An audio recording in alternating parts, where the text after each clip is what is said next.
The Highland Springs. 2,000 miles upstream from Mohammed's Egyptian farm, Abebe Tedes wakes before dawn in the misty highlands of Ethiopia. As morning light spills over the rolling green landscape, he performs a water blessing that his ancestors have practiced for generations.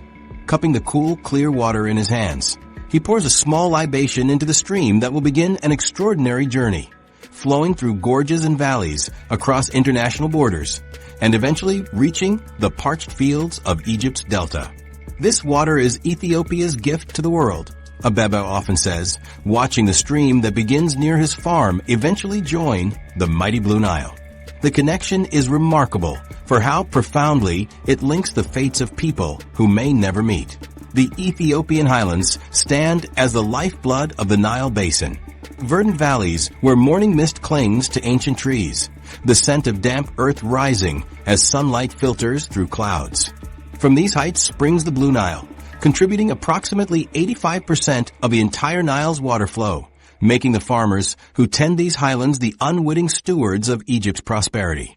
Abebe's 5-acre farm sits near one of the countless tributaries feeding Lake Tana, the official source of the Blue Nile. His family has farmed this land for 6 generations, their fortunes rising and falling with the seasonal rains. From his hillside fields, he can sometimes glimpse the lake on clear days, shimmering like a mirror beneath the vast Ethiopian sky. My grandfather taught me that our waters are sacred, Abebe explains as he walks along terraced fields of teff, Ethiopia's ancient grain. He said what happens here matters all the way to the Great Sea.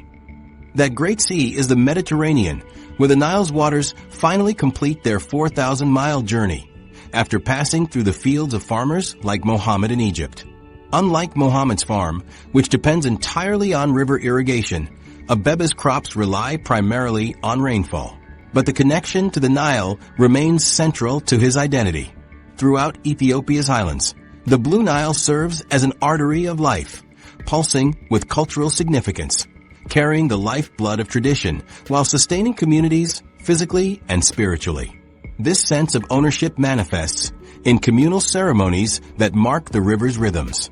During Timkat, the Ethiopian Orthodox celebration of Epiphany each January, priests lead processions to local waterways for blessings that symbolize Christ's baptism. As water droplets catch the morning light during these ceremonies, they reflect both heaven and earth, a daily reminder that the spiritual and practical value of water cannot be separated in highland life. Water is life here, just as it is for those downstream, says Abebe, who serves as a volunteer in local watershed management efforts. These community-based conservation initiatives have grown increasingly important as pressures on the Blue Nile intensify. Working alongside neighbors, Abebe plants native trees along stream banks to prevent erosion, constructs small check dams to slow water flow during heavy rains, and monitors water quality. These conservation efforts represent a grassroots recognition of the river's importance for all 11 nations that share the Nile's waters. Yet this shared resource has become increasingly contested as countries assert their rights to development and water security. For Abebe, Ethiopia's right to harness the river's potential seems self-evident. We have lived with hunger while watching our water flow away, he says, referencing Ethiopia's historical struggles with drought and famine despite being the source of so much water wealth. Now we want to use our river to bring light to our homes and growth to our economy. This aspiration is reflected in Abebe's own modest dreams. Like 60% of his fellow Ethiopians, his home lacks electricity. He relies on kerosene lamps for evening light and walks 5 miles to the nearest town with reliable cell phone charging services. The promise of hydroelectric power from the Nile represents the possibility of transformation, refrigeration for medicines and food, light for children to study by, and new opportunities for small businesses. His hopes mirror Ethiopia's national ambitions for development, embodied most dramatically in the massive dam project that has become both a source of pride and international tension. For Abebe and many Ethiopians, the dam represents infrastructure and justice, a reclaiming of resources that have historically benefited downstream nations while leaving Ethiopia in poverty. Yet Abebe's perspective is more nuanced than simple national pride. Through agricultural extension programs, he has learned about the complex ecosystem of the Nile Basin and occasionally exchanges information with farming cooperatives in Sudan. This has given him an appreciation for the interconnected nature of the river system and the legitimate concerns of those downstream. The water should serve everyone, he reflects. But first it must serve those who have gone without for too long. The paradox of the Nile is evident in this tension between cooperation and competition. The same water that nurtures Abebe's crops will eventually sustain Mohammed's fields in Egypt, creating an inescapable connection despite vast differences in culture, religion, and national identity. Climate change has added urgency to this relationship. Abebe has noticed changing rainfall patterns, with more intense downpours followed by longer dry periods. These shifts affect not only his own farming, but potentially the flow patterns of the entire Nile system.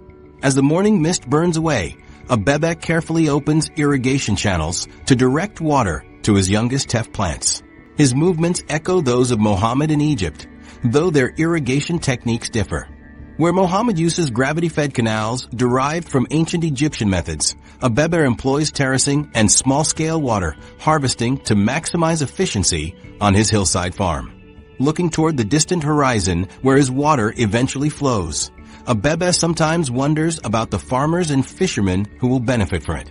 "We never meet, but we drink from the same cup," he says, expressing an insight that transcends political disputes over the river. A dam of dreams and disputes. These grassroots connections between farmers highlight a profound irony. While individuals find common cause across borders, their governments are locked in one of the most contentious water disputes of the 21st century. How can a single dam project simultaneously represent economic salvation for 60% of Ethiopia's population while being perceived as an existential threat by Egypt, a nation whose fate has been tied to the same river for millennia?